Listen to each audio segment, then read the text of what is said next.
회의 시간에 갑자기 의견을 질문받고 머릿속이 하얘지거나 상사에게 그래서 결론이 뭐죠? 이런 말 들어본 경험 혹시 있으신가요?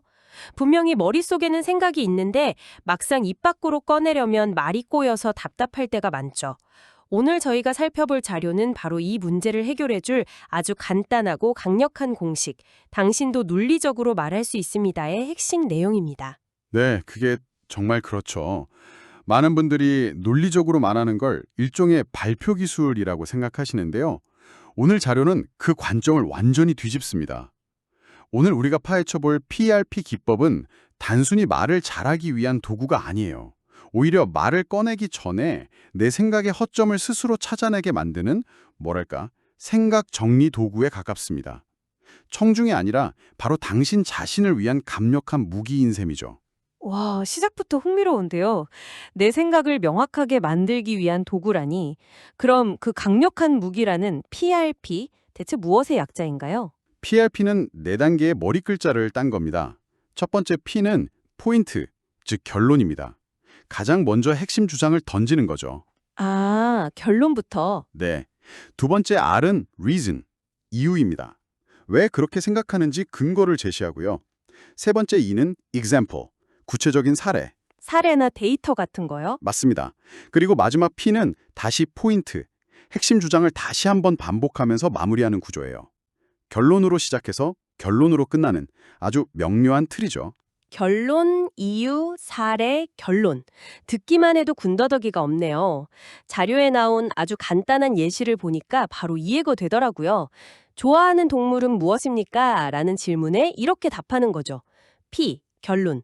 저는 개를 좋아합니다. 네, 하고 사람을 도와주기 때문이죠. 이 사례? 예를 들어 맹인 안내견이나 마약 탐지견처럼 다양한 분야에서 활동하잖아요. 마지막으로 다시 P. 이렇게 사람을 돕는 동물이라서 저는 개를 좋아합니다. 정말 깔끔하네요. 그렇죠. 이 구조의 핵심은 듣는 사람이 가장 궁금해하는 결론부터 시원하게 알려준다는 데 있어요. 대부분의 사람들은 그 서론, 배경 설명부터 길게 늘어놓거든요. 맞아요. 그래서 하고 싶은 말이 대체 뭐야? 속으로 이렇게 생각하게 되죠. 네, 듣는 사람은 집중력을 잃기 시작하고요. PRPIP는 이런 비효율을 원천 차단합니다. 그런데 이 구조를 보니까 문득 궁금한 게 생겼어요. 자료에서 PRPIP가 연역법과 귀납법을 결합한 실용적인 논리 구조라고 설명하는데 사실 연역법과 귀납법은 생각의 방향이 정반대잖아요. 오, 그렇죠. 연역법은 모든 사람은 죽는다 같은 큰 원칙에서 소크라테스는 죽는다는 결론으로 내려오는 하향식이고 귀납법은 A도 죽고 B도 죽었다 같은 사례를 모아서 일만 원칙을 만들어내는 상향식인데 이게 어떻게 한 구조 안에서 공존할 수 있는 거죠? 서로 충돌하지 않나요? 굉장히 날카로운 질문이에요. 바로 그 지점이 PRPIP의 천재성이라고 할 수 있습니다. 전체적인 틀을 한번 보세요. P, 결론. 즉, 나의 주장은 이것이다 라는 대전제를 먼저 던지고 R, 이유라는 소전제를 통해 마지막 P, 결론을 이끌어내죠. 아, 이 PRP의 뼈대는 전형적인 연역법의 구조를 따릅니다. 논리에 비약이 없도록 큰 틀을 단단하게 잡아주는 역할을 하죠. 큰 그림은 연역법이군요. 그럼 귀납법은 어디에 쓰이나요? 바로 이 사례 부분입니다. 아하, 이유가 왜 타당한지를 증명하기 위해 구체적인 데이터, 통계, 경험담 같은 사례들을 제시하잖아요. 이 부분에서 바로 귀납법이 활용되는 겁니다. 여러 구체적인 사실들을 보여줌으로써 그러므로 나의 이유는 타당하다는 설득력을 얻게 되는 거죠. 와, 그러니까 연역법이라는 튼튼한 뼈대에 귀납법이라는 구체적인 살을 붙여서 논리를 완성하는 방식이군요. 맞습니다. 자료에서 이걸 비즈니스를 위한 기승전결이라고 표현했는데 정말 적절한 비유라고 생각해요. 그렇군요. 뼈대만 세운다고 끝이 아니죠. 이 구조를 더 강력하게 만들어줄 구체적인 기술들이 필요할 텐데요. 자료에서 5가지 포인트를 제시하고 있죠. 맞습니다. 첫 번째는 한 문장을 짧게 만드는 것입니다. 이게 정말 기본인데 의외로 많은 사람들이 잘 못 지키는 원칙이에요. 쭉 한 문장에 너무 많은 정보를 담으려고 하죠. 저도 완전 공감해요. 제가 예전에 이메일을 한번 보냈는데 팀장님이 그 이메일은 숨 쉬면서 읽어야겠네요? 라는 피드백을 주신 적이 있어요. 아, 정말요? 네, 한 문단이 통째로 한 문장이었거든요. 그 이후로 마침표를 부지런히 찍자는 걸 좌우명으로 삼고 있습니다. 어제 출장이었습니다. 8시까지 역에 도착해야 했습니다. 그래서 5시에 알람을 맞췄습니다. 이렇게 딱딱 끊어주기만 해도 의미가 훨씬 명확해지더라고요. 정확해요. 우리 뇌는 문장이 끝날 때마다 정보를 한번 정리할 시간을 갖습니다. 마침표는 뇌에게 자, 여기까지 한 덩어리야. 일단 저장해. 라고 신호를 보내는 것과 같아요. 아, 뇌가 과부하에 걸리지 않게 하는 거군요. 그렇죠. 문장이 길어지면 뇌가 정보 처리를 포기해버리는 거죠. 짧은 문장은 말의 리듬감을 부여하고 듣는 사람의 이해를 돕는 가장 쉽고 강력한 방법입니다. 문장을 짧게 끊는 것만으로도 효과가 큰데 두 번째 포인트는 여기서 한 걸음 더 나아가죠. 주어를 분명하게 밝히는 것. 문장이 짧아져도 주어가 없으면 그래서 누가? 라는 질문이 바로 나오잖아요. 맞아요. 신제품 말인데요. 한 달 내로 완성될 거라고 합니다. 이런 식의 보고를 받으면 정말 답답하죠. 그게 바로 유체이탈어법의 전형이죠. 누가 말했는지, 누가 책임을 지는지가 완전히 빠져 있으니까요. 이걸 공장 제조 책임자님께서 한 달 내로 완성 가능하다고 하셨습니다. 아, 출처가 분명해지네요. 네. 따라서 저희 본사 영업부도 예정대로 판매를 개시할 계획입니다. 이렇게 바꾸면 정보의 출처와 책임 소재, 그리고 앞으로의 계획까지 모든 게 명확해집니다. 정보의 신뢰도가 수직으로 상승하는 순간이죠. 듣는 사람 입장에서 정말 안심이 되네요. 세 번째 포인트는 구체적이고 정확한 단어를 선택하는 건데요. 특히 적절히, 신속하게, 최대한 이런 부사들이 문제인 것 같아요. 사람마다 기준이 다 다르잖아요. 맞아요. 그런 모호한 표현들은 오해를 낳기 딱 좋죠. 아주 큰 빌딩보다는 지상 10층짜리 빌딩이 훨씬 명확한 것처럼요. 특히 비즈니스에서는 숫자라 강력한 힘을 발휘합니다. 예를 들면요? 날이 더워지면 아이스크림이 잘 팔릴 겁니다. 라는 막연한 예측 대신 과거 5년간의 데이터를 보면 기온이 30도를 넘는 날에는 아이스크림 일일 매출이 평균 15% 상승합니다. 라고 말하는 거죠. 와, 주관적인 감이 객관적인 사실로 바뀌는 순간이네요. 바로 그거죠. 듣는 사람과 나 사이에 존재하는 해석의 격차를 최소화하려는 노력이라고 보시면 됩니다. 네 번째 포인트는 접속사를 능숙하게 구사하는 것입니다. 자료에 나온 경영자를 교체하고 실적이 악화했다는 문장이 정말 와닿았어요. 이 문장만으로는 두 사건의 관계를 전혀 알 수가 없더라고요. 그렇죠. 교체한 후에 실적이 악화했다는 시간 순서인지, 교체했기 때문에 악화했다는 인과관계인지, 아니면 교체했지만 그럼에도 불구하고 악화했다는 역접관계인지 모호하죠. 네네. 이때 그래서 하지만 왜냐하면 같은 접속사가 신호등 역할을 해주는 겁니다. 아, 신호등 비유가 좋네요. 다음에 어떤 내용이 나올지 미리 알려줘서 듣는 사람이 길을 잃지 않게 도와주는 거군요. 바로 그거요. 접속사는 이야기의 예고편과 같습니다. 다음에 나올 내용의 성격을 미리 알려주니까 듣는 사람은 마음의 준비를 하고 내용을 훨씬 쉽게 받아들일 수 있습니다. 논리의 방향을 알려주는 이정표네요. 맞습니다. 마지막 다섯 번째 포인트는 중요한 내용을 반복해서 상기시키는 것인데요. 이걸 보니 PRP 구조 자체가 이 원칙을 완벽하게 따르고 있다는 생각이 되네요.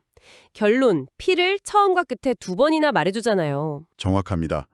사람은 가장 마지막에 들은 내용을 가장 잘 기억하는 경향이 있어요.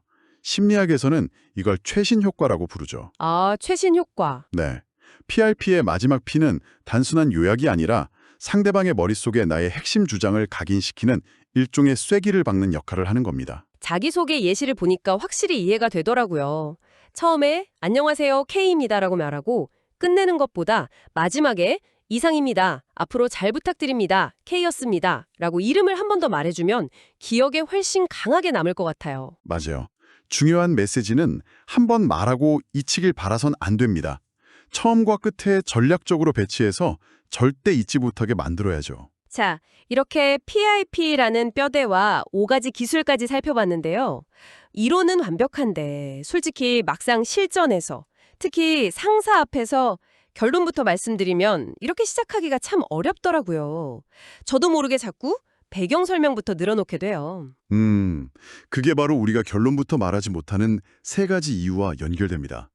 첫째는 가장 근본적인 문제인데 본인도 요점이 무엇인지 모르는 경우예요.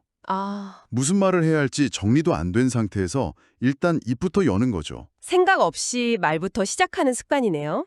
뜨끔합니다. 그럴 땐 말을 꺼내기 전에 딱 15초만 스스로에게 질문을 던져보는 훈련이 도움이 됩니다. 만약 나에게 15초만 주어진다면 무슨 말을 해야 할까? 이 질문에 대한 답이 바로 당신의 결론, P가 될 가능성이 높습니다. 15초 안에 핵심을 찾는 훈련이군요. 네. 둘째는 반대의 경우. 요점이 여러 개라 하나를 고르지 못하는 경우입니다. 하고 싶은 말이 너무 많은 거죠. 아, 이것도 중요하고 저것도 중요하고. 맞아요. 특히 애정을 쏟은 프로젝트일수록 더 그렇죠. 하지만 듣는 사람의 집중력은 한계가 있습니다. 이때는 과감히 우선순위를 정해야 해요. 지금 이 순간 가장 중요한 메시지 딱 하나만 전해야 한다면 그게 뭘까? 이걸 스스로에게 물어보는 용기가 필요합니다. 마지막 세 번째 이유는 심리적 요인이네요. 결론부터 말하면 너무 단정적이거나 공격적이거나 심지어 무례하게 보일까봐 주저하는 마음이죠. 그렇죠.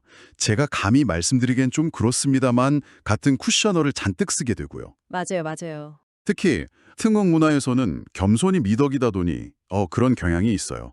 자료에서는 이런 겸양의 표현은 굳이 하고 싶다면 발언의 가장 마지막에 덧붙이는 편이 낫다고 조언합니다. 발언의 힘을 처음부터 뺄 필요는 없으니까요. 그런데 항상 결론부터 말하는 게 정답은 아니라고요. 특히 상대방에게 좀 미안하거나 부담스러운 말을 해야 할 때는 예외가 있다고 들었습니다. 아주 중요한 포인트입니다. PRP는 맞는 공식이 아니라 상황에 맞게 유연하게 사용하는 도구예요. 예를 들어 상대에게 납기 연기를 요청하거나 상대의 제안을 거절해야 하는 상황을 떠올려 보세요. 네, 다짜고짜 납기 연장해야겠습니다. P 또는 그 제안은 거절합니다. P 라고 말하면 상대방은 감정적으로 상처를 받을 수 있습니다. 듣기만 해도 기분이 확 나빠지네요. 이럴 땐 순서를 바꾸는 지혜가 필요합니다. 이유를 먼저 말해서 상대가 상황을 이해하고 마음의 준비를 할 시간을 주는 거죠. 최근 예상치 못한 부품 수급 문제가 발생했습니다. R. 여러 방면으로 해결책을 찾아봤지만 도저히 기존 납기를 맞추기 어려운 상황입니다. E. 따라서 부득이하게 납기를 일주일만 연장해 주십사 요청드립니다. 아, 훨씬 부드럽게 들리네요. 그렇죠. 이건 논리를 넘어서서 상대방의 감정을 배려하는 소통의 기술입니다. 오늘은 PRP 기법이라는 강력한 생각 정리 도구에 대해 깊이 파헤쳐봤습니다. 단순히 말을 잘하는 기술을 넘어 말을 하기 전에 내 생각을 먼저 명확하게 만드는 훈련법이라는 말씀이 계속 마음에 남네요. 맞습니다. PREP의 진짜 가치는 나의 결론은 무엇인가? 그 이유는 타당한가? 내 주장을 뒷받침할 근거는 충분한가? 이 질문들을 스스로에게 던지게 만든다는 데 있습니다. 이틀을 꾸준히 사용한다면 당신의 생각과 말은 이전과는 비교할 수 없을 정도로 명료하고 힘을 갖게 될 겁니다. 이게 재밌는 게요. 이렇게 말하는 훈련을 하다 보니까 역으로 듣는 능력도 좋아지는 것 같아요.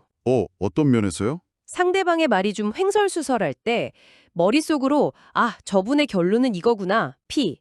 아마 이런 이유 때문이겠지. R.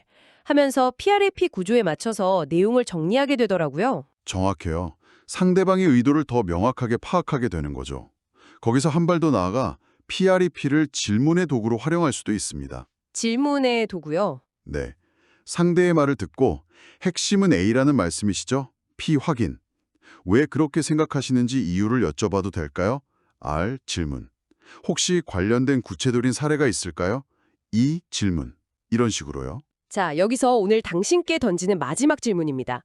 PREP를 단순히 내 생각을 전달하기 위한 말하기 도구가 아니라 상대방의 생각을 더 깊이 이해하고 대화의 본질에 다가가기 위한 듣기와 질문의 도구로 활용한다면 당신의 커뮤니케이션은 그리고 당신의 관계는 어떻게 달라질까요?